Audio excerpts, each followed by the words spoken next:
Hi, I'm Ed Del Grande, Master Plumber, and today I'm going to show you how to install the Sterling Traverse subway tile bath shower module featuring the Pro4 Installation System.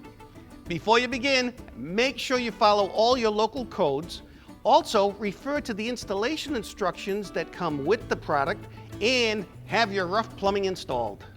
To get started, staple the felt pad, if one was provided, to the subfloor so that it will contact all the support feet of the bath. If there is no felt pad, set the basin area in 1 to 2 inches of mortar cement. Make sure the apron brace to the bath is completely locked in place on all the engagement points. Lift and position the bath in the stud pocket. At each corner, attach the metal support clips to the bath flange.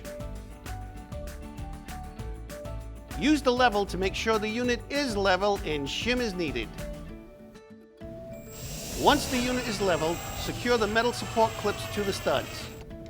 Bend the tabs over the flange to secure the bath in place. At all the remaining stud locations, install the plastic attachment clips. With the bath anchored and the drain line connected, it's time to move on to installing the walls. Let's start with the lower back wall.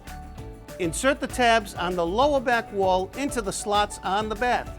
Ensure that the lower back wall is straight and plumb and pushed back towards the studs. Check with the level, shim is needed. Secure the flange of the lower back wall to the studs.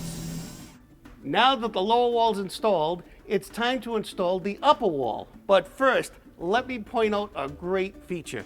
Do you see these little tabs? These are called alignment tabs. And as you lower the upper wall, it helps guide you around the lower panel and back into the seam. Position the upper back wall, then slide down until the bottom aligns with the slot of the lower wall and push into place. Secure with one screw to hold it in place for now. The installation is coming along nicely. The end walls go up next. Remember, this is a caulk-free installation because of the dry block seal technology. Just make sure the seal is in place and intact. Measure the location of the bath spout and shower valve. Transfer those measurements to the end wall.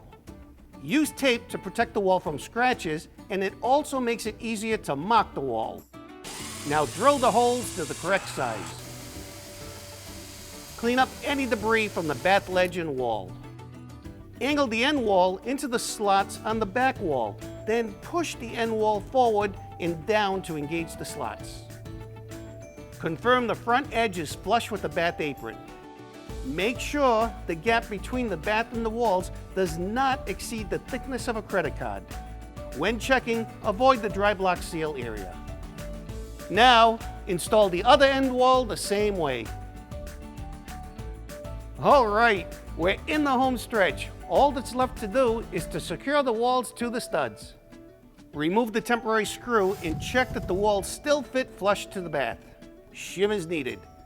Starting at the bottom of each of the end walls, secure the flanges to the studs at each dimple on the vertical flanges and each stud on the horizontal flanges.